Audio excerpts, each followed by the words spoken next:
Episode 1. The Dream That Wasn't a Dream. They say dreams dissolve with the morning bell, but mine did not. When I opened my eyes in the damp silence of the convent, the echo of Latin chants still scraped at my skull, and the smell of burning oil lingered at the edge of my bed. In my dream, I had been tied to the floor of the chapel, wrists bound by iron chains. A priest, faceless yet familiar, pressed a crucifix against my chest while my sisters prayed in trembling voices. And then, something inside me roared, a voice that was mine, yet not mine. It laughed as holy water hissed against my skin. I remember thrashing, I remember screaming, and worst of all, I remember the moment the faceless priest shouted words I had never spoken aloud. "I cast you out, in the name of the Father." I should have woken with relief, but when the bell tolled for lauds, I found the iron's bite etched across my wrists, red welts, fresh as if someone had truly bound me. No one had entered my cell that night, yet the marks remained. I tried to cover them with my sleeves, but during breakfast, Sister Clara noticed. Her spoon froze halfway to her lips, her eyes wide. "Did you fall?" she whispered. I forced a laugh. "Yes, in my sleep." But she did not smile back. She crossed herself and looked away, as though my lie was heavier than the truth. Throughout the day, I felt it, that weight, that gaze, not from the sisters, but from the chapel itself. When I entered to pray, the candles flickered as if blown by an unseen breath. The crucifix above the altar seemed darker, its wooden Christ sagging lower, like he knew what was already written in me. That night I dared not sleep. I pressed my forehead against the cold stone and begged God to silence the dream. But fatigue is a cruel master. My eyelids surrendered, and I fell once more into the same nightmare. This time it was clearer. I heard my own voice speaking in Latin, words I had never studied, yet understood with aching clarity. "Non samigo, sed nos." Not I, but we. When I jolted awake, sweat poured down my back. My wrists stung. I pulled back my sleeves. The red welts were deeper now, almost breaking skin. And on the floor of my cell, traced faintly in ash, was the mark of a cross. I had no candle, no coal, nothing that could explain it. But there it was, mocking me in silence. I pressed my hands together, forcing the prayer out of trembling lips. "Lord, if this is temptation, deliver me. If this is madness, heal me. But if this is you..." The words died, because even then in the dark I knew. It was not God who answered me in my sleep. It was something waiting, and it wanted me to dream again. Episode 2. The Confession That Spoke Back. They told us confession was meant to cleanse the soul, to make the silence of the heart echo with God's mercy. But when I stepped into the confessional that morning, the silence was anything but holy. The wooden booth smelled of dust and incense. A narrow grill separated me from the priest's side, though I could not see him, only the faint outline of his cassock. My hands trembled as I knelt, clutching my rosary until my knuckles ached. "Forgive me, Father, for I have sinned," I whispered. I am troubled by dreams." The voice on the other side was low, tired. "What dreams, child?" I swallowed. The words clawed up my throat. "Dreams of my own exorcism, chains, prayers, screams, and when I wake the marks remain upon me." The silence after my confession was unbearable. I waited for the gentle cadence of reassurance, the absolution that would lift this terror from me. Instead, the air grew colder. "Describe them," the voice commanded. Something in its tone froze me. It was not the patient voice of Father Miguel, who usually heard our confessions. It was sharper, rawer, like a blade pressed to the soul. Still, I obeyed. I told the shadow of a priest how the crucifix burned, how the holy water hissed, how the chanting never stopped. My breath quickened as I spoke, as though confessing made the nightmare more real. When I finished, the voice chuckled, not warmly, not kindly, a dry, rasping laugh that scraped against the wood.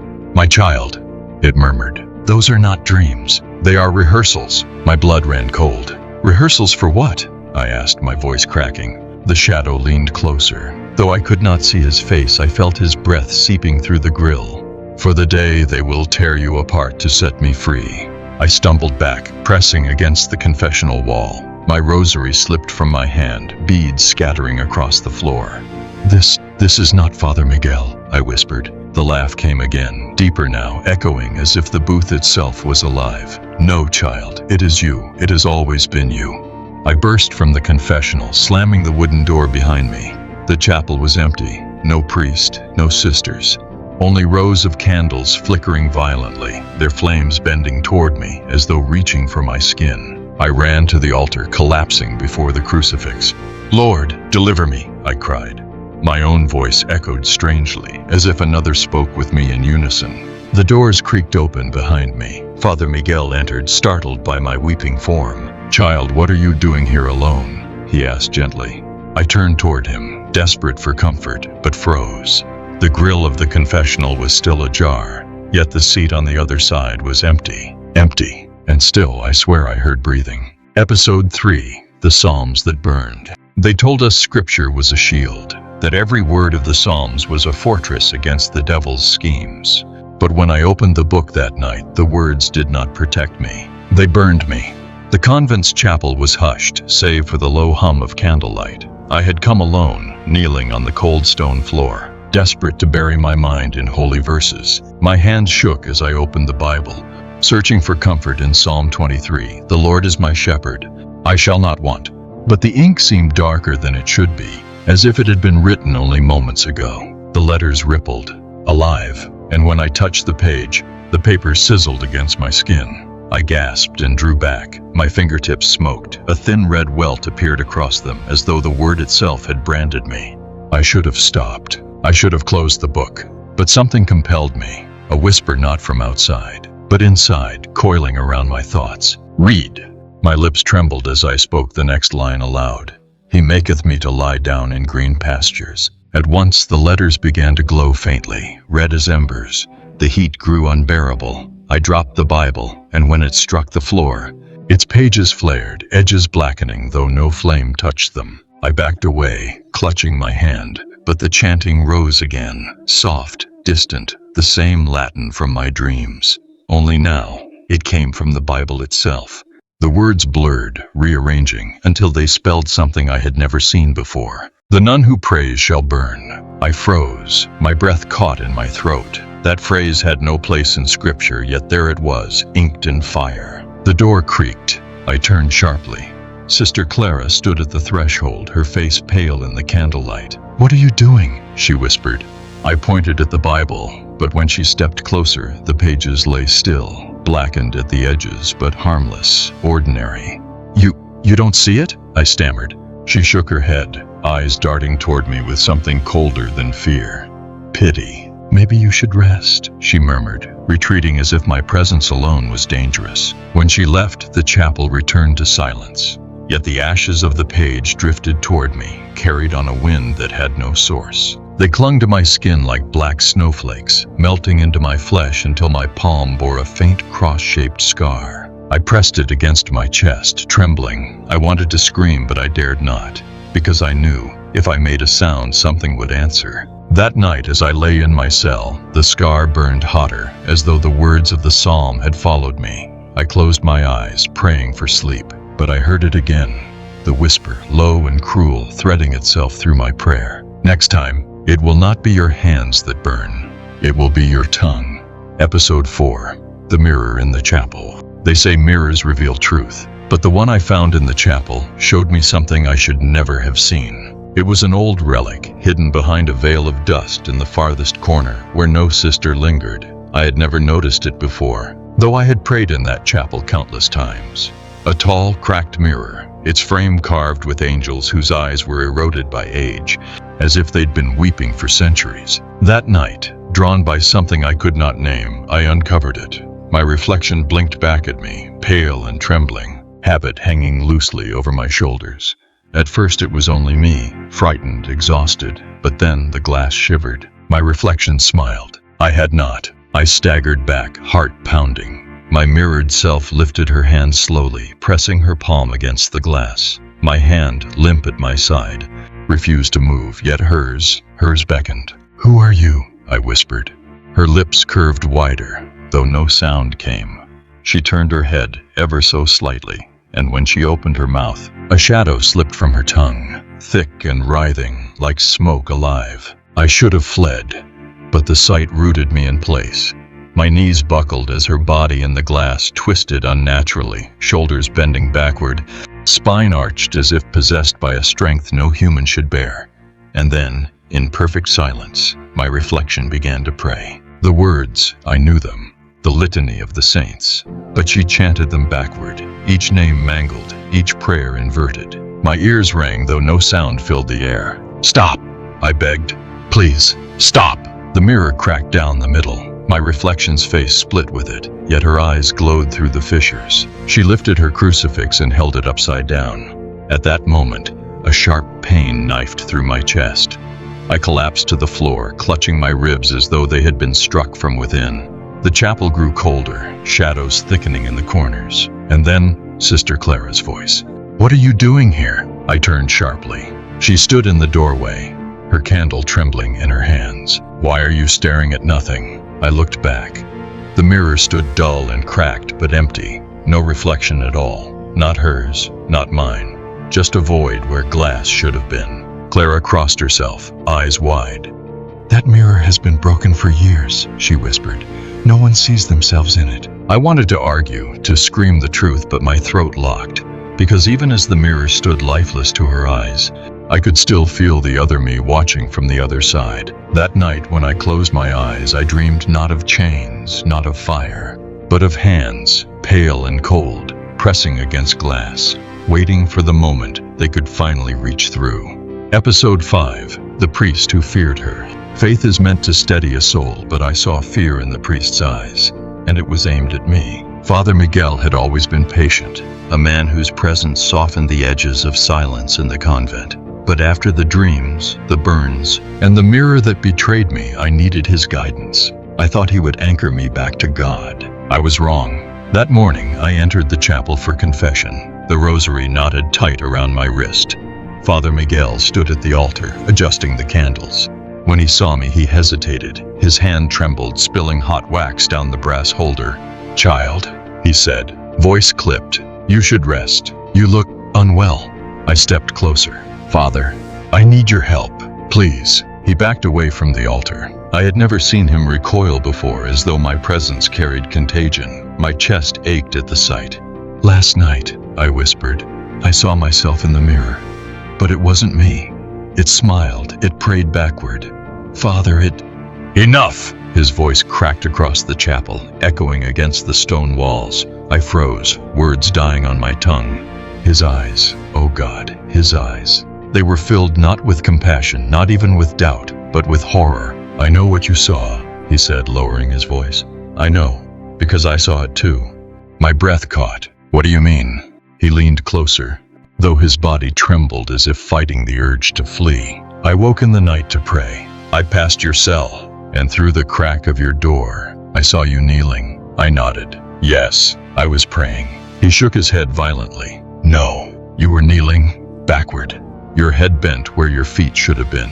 Your body twisted, yet you did not break. You whispered in tongues not spoken on this earth. I stumbled back, heart hammering against my ribs. That's not possible. His voice sharpened. I will not bless you, child. Not now. Not until I know what you are. The words struck like a blade. Not who I was. What? I tried to protest, but a sudden draft swept through the chapel, extinguishing the candles. The crucifix above us groaned, the wooden Christ sagging lower than ever.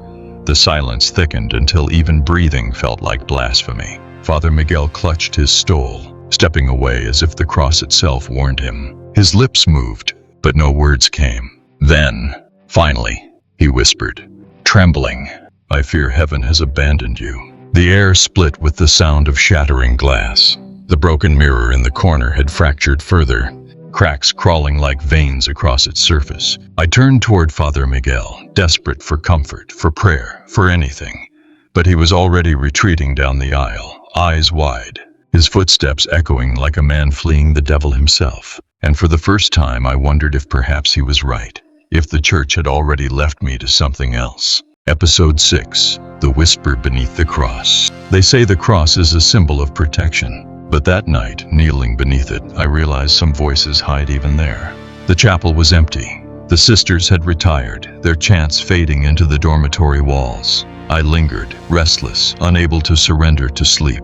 My knees pressed into the stone floor as I prayed beneath the towering crucifix that loomed over the altar. The candlelight flickered, throwing Christ's shadow long and trembling across me. "Lord," I whispered, "if I am lost, guide me. If I am unclean, wash me." The silence held. I bowed my head, clutching the rosary tighter, and then, beneath the weight of my own breath, I heard it. A whisper. At first I thought it was one of the sisters in the choir stalls, murmuring her own late prayer. But when I looked, the pews were empty. The whisper came again, not from behind me, not from above, but from below. From the very base of the cross. I pressed my ear to the stone floor, my heart thundering. The voice was clearer now, a low murmur, layered, as if a dozen tongues spoke in unison. They hissed my name, stretching it until it no longer belonged to me. "Maria!" I recoiled, crawling backward, but the whisper followed, curling around me like smoke. Words in Latin slithered through the silence. Phrases I knew from the rite of exorcism, only twisted, broken, reversed. Not "I cast you out, but I call you in." The crucifix above me groaned, wood straining as if under unbearable weight. For one breathless moment, I swore Christ's head turned, just slightly, toward me. "No," I gasped, clutching the beads tighter. "This is a trick. This is not you." But the voice laughed, soft at first, then rising until it vibrated through the stone floor. I clapped my hands over my ears, yet the sound was inside me now, rattling my bones. "You cannot kneel forever. One day you will bow." The floor beneath the cross cracked.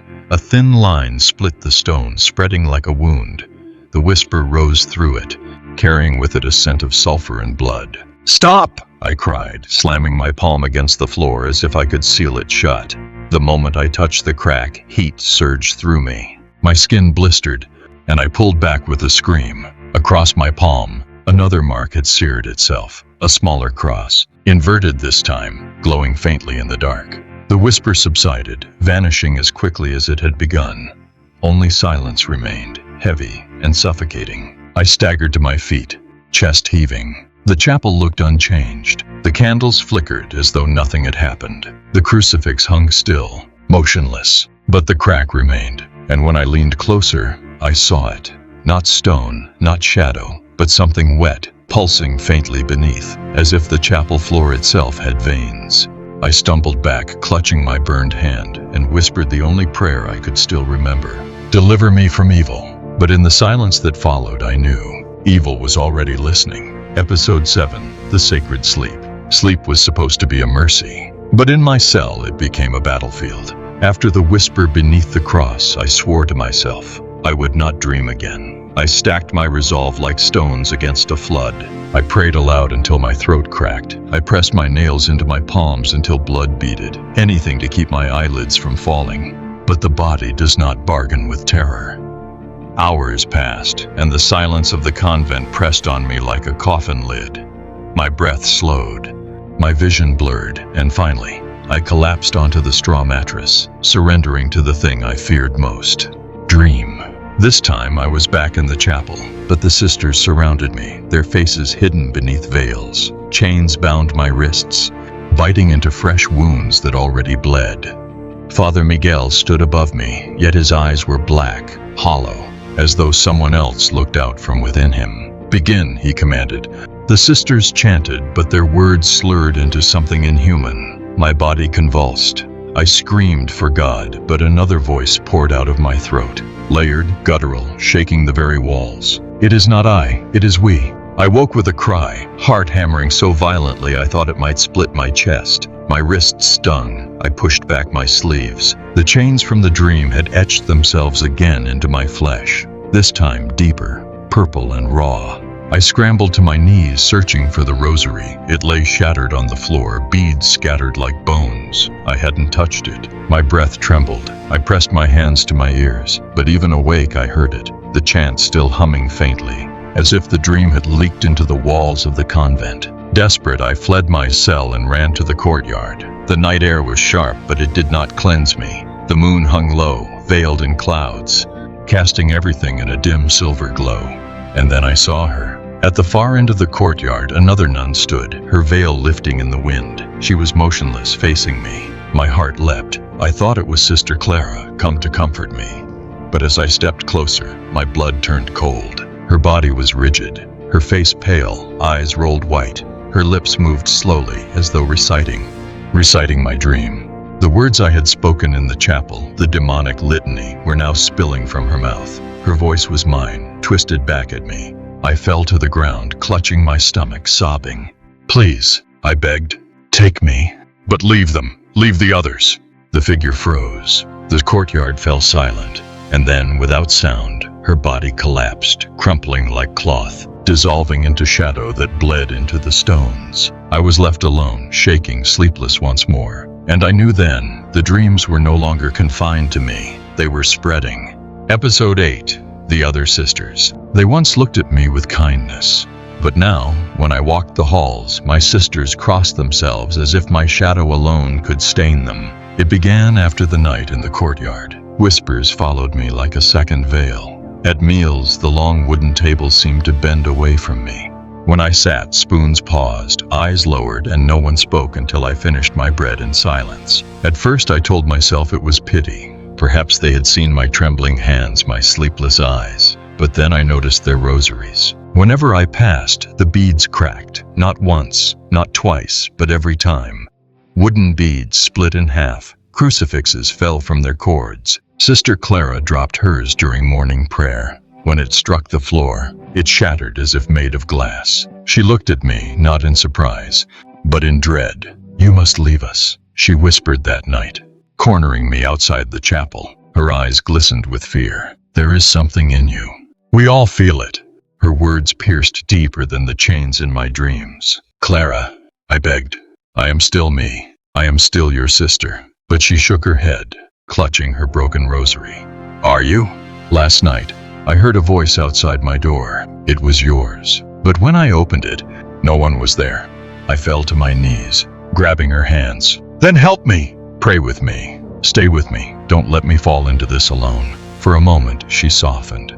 But then her gaze flickered over my shoulder, and her face drained of all color. I turned. The corridor was empty, lit only by the trembling flame of a single candle. Yet the air was heavy, thick as smoke. I could almost hear it, breathing. Clara yanked her hands from mine and fled, leaving me kneeling in the dark. That night I lay awake in my cell, clutching what remained of my rosary. From beyond the walls, I heard them, the whispers of the other sisters, huddled in fear. I heard my name carried in their prayers, not as a plea for my salvation, but as a ward against me. And then, footsteps, slow, deliberate, stopping at my door. I held my breath. A knock, soft but sharp. 3 times. "Who is it?" My voice cracked. No answer, only the scrape of something across the wood, a mark etched in silence. When I finally opened the door, no one stood there. Only the faint smell of incense, twisted and sour. On the door, carved deep into the wood, was a single word. Hostess. Enemy. I fell back, shaking. My sisters had turned against me. Whether from fear or from truth, I no longer knew. But as the night stretched on, one thought seared through me. Perhaps they were not wrong. Perhaps the enemy they prayed against had already taken root inside me. Episode 9. The Candle That Screamed. They taught us that candles carried prayers upward, smoke rising like whispers to heaven. But that night my candle did not rise. It screamed. We had gathered for the vigil, the sisters kneeling in rows before the altar. Each of us held a candle, the flames swaying like a sea of light in the silence. Father Miguel's voice carried through the chapel, low and steady. "Deliver us from evil." I clutched my own candle, desperate to join their prayer. The wax dripped warm against my hand. My flame flickered weakly, as though fighting to survive. I bent close, whispering, "Stay with me, please." And then it began. At first, a hiss, faint, like steam escaping from a kettle. I thought the wax had caught too quickly, but the sound grew sharper, louder, until it twisted into something unnatural. A shriek, piercing and raw, pouring from the tiny flame in my hand. Every sister's head turned. The chant faltered. Father Miguel froze mid-prayer. The scream rose higher, a woman's wail filled with agony. My candle flame stretched long and thin, curling upward like a blade. Hot wax spat onto my skin, burning welts into my palm. I dropped the candle and it rolled across the floor, shrieking still as its fire danced violently. The sisters gasped, clutching their rosaries. One by one, their candles flickered and died, plunging the chapel into a suffocating dark, except for mine. My candle blazed on the floor, screaming as though alive. "Do not touch it!" Father Miguel shouted, his face pale, sweat shining at his brow. But before I could move, the flame burst upward, casting the entire chapel in blood-red light. And in that light, shadows writhed along the walls, figures twisted and faceless, clawing at the air, their mouths opening in silent, eternal cries. I stumbled back, covering my ears, though the scream came not through air but through bone. It vibrated in my skull, rattling my teeth. Tearing into my prayer, I fell to my knees, sobbing. The others backed away, some fleeing the chapel. Only Clara remained frozen, whispering a prayer too quiet to fight the sound. Then, silence. The flame snuffed itself out. The candle lay blackened, smoking faintly on the stone. For a moment, relief washed over me. My breath trembled, my skin slick with sweat. I thought it was over, until I realized the scream had not vanished. It had moved. From the extinguished candle came a faint echo, whispering now instead of wailing, whispering my name. Each syllable stretched, broken, as though dragged from a throat that no longer had shape. Father Miguel approached slowly, his hand trembling as he traced the sign of the cross in the air. "It is in you," he murmured. Not loud enough for the others, but enough for me to hear. His eyes met mine, filled not with doubt but certainty. "It has chosen you." The last of the smoke coiled upward, and in its spiral I saw it. The faint outline of a face, lips curled in a smile I knew too well. My own. Episode 10, The Gospel That Wrote Itself. Scripture is meant to be fixed, eternal, unchanging. But the Bible I opened that night did not remember its own words. It wrote new ones about me. The chapel was deserted, emptied after the terror of the screaming candle. My sisters had retreated to their cells, whispering prayers they dared not speak aloud in my presence. Even Father Miguel avoided my gaze, as though fear itself were contagious. I stayed behind, unable to surrender to sleep. My hands shook as I reached for the great Bible on the altar, the one no one touched unless commanded by the priest. Its leather cover was cracked, its gilded edges worn thin by centuries of trembling fingers. I opened it to the Gospel of John. At first the words lay steady, familiar. "In the beginning was the Word, and the Word was with God." But as my eyes traced the lines, the ink began to ripple. Letters bled together, rearranging into phrases I did not recognize. I blinked, rubbed my eyes, but the words had already changed. A new passage appeared, jagged and dark, as though burned into the page rather than written. "And behold, there shall come a nun who casts herself out. She shall be chained, not by men, but by her own flesh. Her tongue shall speak both prayer and blasphemy, and her end shall be her beginning." My breath caught. My hands trembled violently as I slammed the book shut. But the sound echoed unnaturally, like a door closing in a tomb. I whispered, "No, this is trickery. Lies." The Bible shuddered in my hands. The cover split slightly, and when I forced it open again, the passage had multiplied. Every page carried a different verse, yet all told the same story. The nun who dreamed of her own exorcism. The title burned across an entire chapter, letters glowing faintly as if lit by embers. My name appeared beneath it, Maria of Santa Lucia. I stumbled back, nearly dropping the book. My knees struck the cold floor, breath ragged. The ink crawled across the page even as I watched, writing faster than any hand could move. New sentences unfurled like veins. "She shall fall, she shall rise, she shall be the vessel in the void. Not saved, not damned, claimed." My voice broke into sobs. Why me? Why? The pages turned themselves, faster and faster, until the entire Bible flapped like wings in my hands. Finally, it stopped on one final line, carved deep into the parchment as though with a blade. "When the gospel ends, so shall she." The candles guttered out. The chapel drowned in darkness. Yet the page still glowed faintly, the words burning themselves into my vision even after I tore my eyes away. I slammed the Bible shut, shoved it back onto the altar, and fled. My steps echoed down the corridor, my breath shallow. But when I reached my cell, I froze. On the wall above my bed, traced in ash, was the same line I had just read. "When the gospel ends, so shall she." Episode 11, The Night of the Chains. I woke to the sound of metal. Not bells, not doors, but chains, dragging, clinking, tightening. My cell was dark, lit only by the pale moon through the narrow slit of a window. I tried to sit up, but something pulled me back. My wrists, my ankles, chains. Thick, iron links wrapped around me, biting into skin already bruised from dreams that never stayed dreams. I thrashed, panic rising in my throat. Who had done this? When? I had heard nothing, felt no hand upon me. The more I struggled, the tighter they drew, searing heat against my flesh as if forged in fire. "Help!" I screamed, pounding my heel against the stone floor. My voice echoed down the corridor, but no one came, only silence. And then I heard footsteps, slow, measured, approaching. The door creaked open, and Father Miguel stepped inside, candlelight trembling in his grip. His face was pale, his eyes sunken. But what froze me was not his fear, it was his resolve. "Father," I gasped, "release me, please, these chains." He shook his head, lips pressed thin. "No one bound you." "What?" He lifted the candle higher, revealing the truth. The chains were not fastened with locks. They sprouted from my own wrists, my own ankles, as though my body itself had birthed them. The iron links melted into flesh, part of me and yet not. I screamed, tugging against them until blood seeped around the metal. "This isn't possible." Miguel's hand shook as he traced the sign of the cross. "The sisters fear you. They whisper of shadows in their cells, voices at their doors." I wanted to believe it was illusion, but now I see. His voice cracked. "You are not a victim, Maria. You are a vessel." "No." My voice rose. "Wild. I have begged. I have prayed. Why would God let this happen?" His eyes filled with tears, but he did not step closer.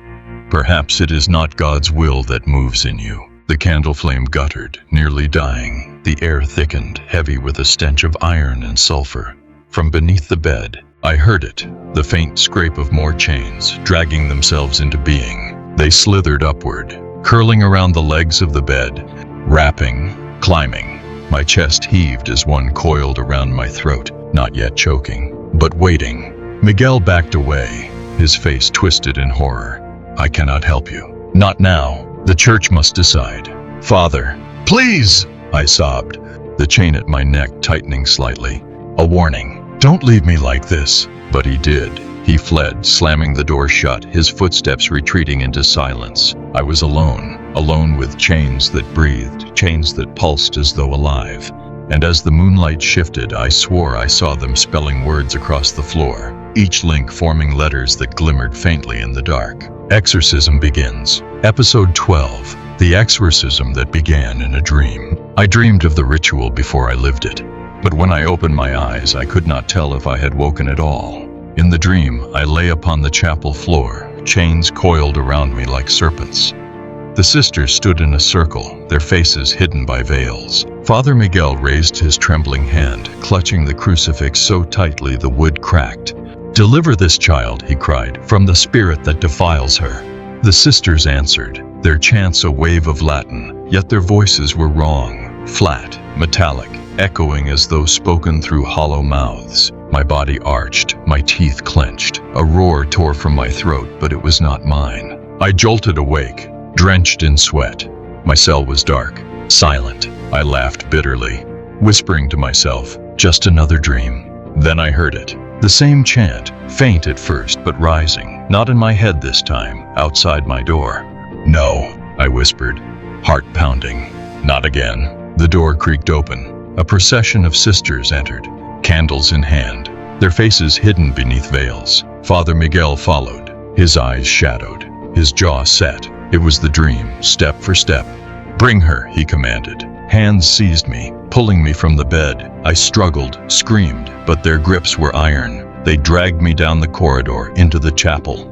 The crucifix loomed above, its shadow stretched across me like a sentence already written. They threw me to the floor. Chains tightened of their own accord, securing me against the cold stone. "Father, please!" I begged.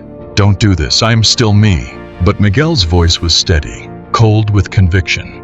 "It is no longer you who speaks." The sisters began to chant. The words clawed through the air, sharp and foreign, yet I understood them. Every line condemned me, naming me not sister, not servant, but vessel. The crucifix burned bright in Miguel's hands as he pressed it toward me.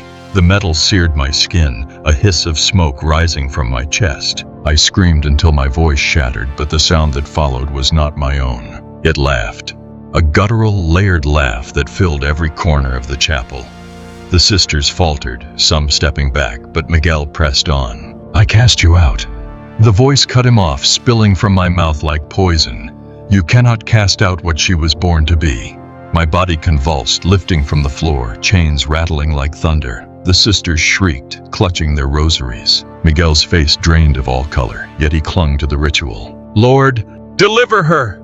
I screamed again, but inside that scream I heard it, my own voice, buried, begging, "Help me!" And then silence. I fell back to the stone, gasping, eyes wide. The chapel flickered between dream and reality, the veiled sisters shifting like shadows, Miguel's face blurring as though painted by an unsteady hand. I blinked, once, twice, but I could not tell if I was awake, because the exorcism had begun, and I was still dreaming. Episode 13, The Demon That Said Her Name. Names have power. They bind, they bless, they condemn. And the night I heard mine, it was not from God. It was from the demon inside me. The chapel walls shook with chants, Latin rolling like thunder from the sisters' throats. Father Miguel pressed the crucifix harder against my chest, the wood blistering my skin. The chains writhed, alive, coiling tighter as if savoring the moment. "Tell me your name," Miguel roared, his voice trembling yet unyielding. "By the authority of Christ, reveal yourself." My head snapped back, my lips parted. I fought to hold them shut, but the sound poured out anyway, raw, guttural, not entirely human. "Maria." The name echoed through the chapel like a curse. I froze. My heart stopped. That was my name. Not some monstrous word from an ancient tongue, not a title of a fallen spirit. My name. The sisters gasped. Clara dropped her candle and the wax spilled across the floor like blood. "No," I whispered, tears blinding me. "That isn't true. It isn't me." But the voice laughed, filling every corner of my body. My ribs rattled with it. My veins burned with it. "Who else? If not you? I have no name of my own. I wear yours." Father Miguel staggered back, crucifix shaking. His lips moved, but no words came. His face betrayed him. Doubt, fear, the shattering of faith. I clawed at the chains, desperate to peel them from my flesh. "I am not you. I am not—" The voice cut me off, roaring through my throat. "You prayed to be chosen, did you not? And you were. From your first breath, you were mine. Every scar, every dream, every scream, all of them were rehearsals of yourself." The crucifix slipped from Miguel's hand and clattered to the stone. The sisters' chants broke into cries, their voices stumbling into chaos. "No," I screamed, though my voice cracked in two, half mine, half its, "God knows my name. He knows me," the demon whispered back, almost tender, almost cruel. "And yet, when I speak it, you believe me more." The chapel plunged into a silence so deep it rang in my ears. For a heartbeat, I thought it was over. But then the chains tightened sharply, lifting me from the floor until I hung suspended, gasping, my feet dangling above the stone. The sisters scattered, shrieking. Father Miguel alone remained, frozen, as though rooted to the spot by the horror of it. The demon spoke one last time, soft as a lullaby. "Say it, priest. Say her name, and watch me stay." Miguel trembled, his mouth opening, but he did not speak. His eyes locked on me, on the tears streaming down my face, on the terror twisting me between heaven and hell. And for the first time, I wondered if silence was worse than surrender. Because in that silence, I realized the truth. Perhaps I had never needed a demon to damn me. Perhaps all it ever needed was me. Episode 14, The Betrayal of Heaven. Faith was supposed to be unshakable, but that night, I learned heaven itself had turned its face away from me. The chains dropped me to the chapel floor, my body convulsing as though struck by lightning. Father Miguel scrambled to retrieve the crucifix, his knuckles white, his lips raw from prayers that no longer sounded like hope. The sisters huddled against the walls, their chants broken into sobs. I whispered through clenched teeth, "Father, please, save me." But his eyes, red and hollow, did not meet mine. He stared at the crucifix in his hands as if it had betrayed him too. "This ritual," his voice cracked. "It cannot work." The demon within me chuckled, its laughter bubbling through my throat like boiling tar. "Tell her, priest. Tell her why." Miguel's hand shook. He pressed the cross against my brow, but the wood only smoked. "I've read the records," he whispered. the letters buried in the archives. You were never meant to be delivered. My blood froze. What are you saying? His eyes brimmed with tears. The church knew. They wrote of you before you were born. A prophecy of a nun who would carry both prayer and curse, chosen not for salvation but for sacrifice. The sisters gasped. Clara covered her mouth, her rosary slipping from her grasp. The demon purred through me, satisfied. Do you hear it, child? Even heaven has abandoned you. I thrashed against the chains, desperate, furious. No! That cannot be true. God would not condemn me without chance, without choice. But Miguel's silence was an answer sharper than any blade. The chapel groaned. The crucifix above the altar splintered, its wooden Christ sagging lower, as though too weary to bear witness. Shadows stretched long and deep, swallowing the sisters' candles one by one. The voice inside me spoke again, almost tender. You prayed to serve him, and you did. But you were never meant to serve in life, only in death. Tears blurred my vision. Rage burned hotter than fear. If this is heaven's will, then heaven betrayed me first. Father Miguel flinched as though struck by my words. He turned away, his shoulders sagging under invisible weight. For a moment, I pitied him, his faith shattering in the very house he served. But the demon pitied no one. The chains snapped upward, dragging me onto my knees before the altar. My lips moved, not by my will, but by its a prayer inverted. Every holy word turned poison. The sisters screamed, some fleeing the chapel. Clara alone remained, frozen, her eyes locked on mine, pleading, not with me, but with something she could not see. And for the first time I felt it, the absence. Heaven was silent. My prayers fell into nothingness. The betrayal was complete. And as the candles died one by one, I knew the next prayer I spoke would not belong to God. Episode 15. The Nun Who Exorcised Herself. No priest could save me. No prayer could reach me. If there was to be deliverance, I would have to tear the demon out myself, even if it meant tearing out my soul with it. The chapel was nearly empty. Most of the sisters had fled, their screams echoing down the stone halls. Only Clara remained, trembling near the doorway, and Father Miguel, broken, kneeling with his crucifix clutched like a weapon that no longer worked. The chains coiled around me, pulsing like veins, dragging me upright before the altar. My body shook with the weight of two voices, mine, begging in silence, and the demons laughing in triumph. You are mine, Maria. You always were. I closed my eyes, tears carving lines through the soot on my cheeks. For so long I had begged for heaven's mercy, but mercy had not come. And now, there was only one choice left. I whispered through gritted teeth. Then I will not wait for you to leave. I will cast you out with my own hands. The chains convulsed as though mocking me. The demon howled with delight. You, a frail, trembling nun? You cannot destroy what you are. But I felt it then, faint, buried beneath the layers of torment. My own voice, small but steady, pulsing like a heartbeat. The part of me that still believed, not in the church, not in the priest, but in the stubborn fire that refused to bow. I gripped the chain at my chest, ignoring the searing pain as iron fused with flesh. With a cry that was half prayer, half scream, I pulled. The links tore free, shredding skin, ripping deeper than bone. My body convulsed, my vision swam in red and white. The demon shrieked, its laughter twisting into rage. Stop! You cannot live without me! But I did not stop. I yanked the chains from my wrists, my ankles, my throat, each one tearing like a piece of myself. Blood spilled, my body collapsing under the weight of its absence. Yet for a moment, just a moment, I felt light pierce the suffocating dark. Clara cried out, rushing forward. But Father Miguel held her back. His face was pale, awe and horror mingling as he whispered, She's exorcising herself. One final chain remained, buried deep in my chest, wound tight around my heart. My hands shook as I grasped it. The demon's voice roared, shaking the chapel.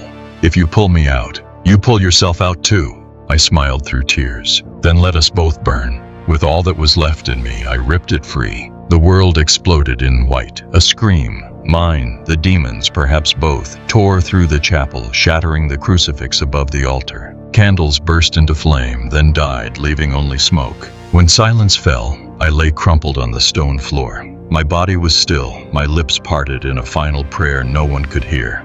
Father Miguel approached slowly, his voice trembling as he whispered, She is gone, but what did she take with her? Clara knelt beside me, weeping, clutching my lifeless hand.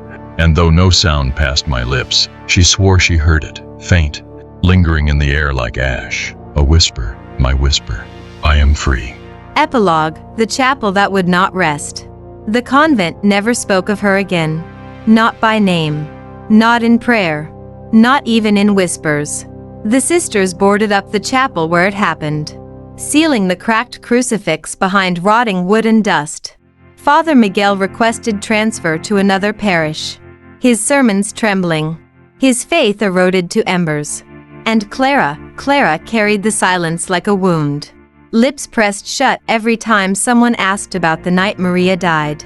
But silence does not bury truth. 4 weeks after, the convent was not the same. Candles refused to stay lit in the chapel. Rosaries split in the sisters' hands.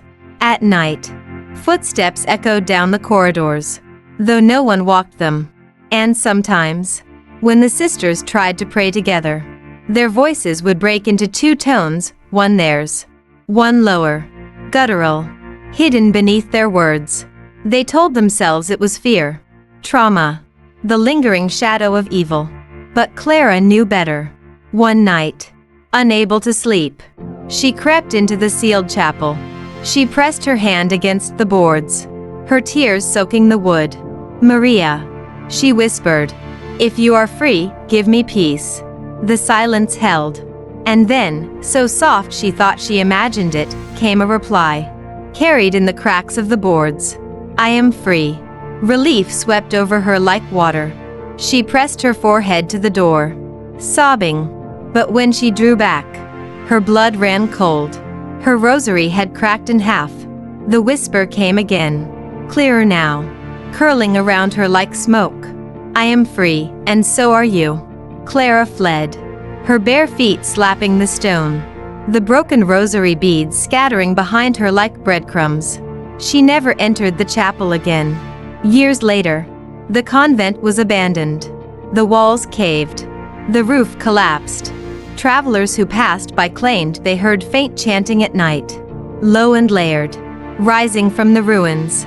Some swore the cracked crucifix still hung in the rubble, sagging lower each year, its wooden Christ bending as if listening. Others claimed they saw a figure kneeling in the broken chapel, a nun, her veil shrouding her face, her lips moving silently in prayer. And if you dared to step closer, they said, you would see the truth. She was not praying. She was laughing.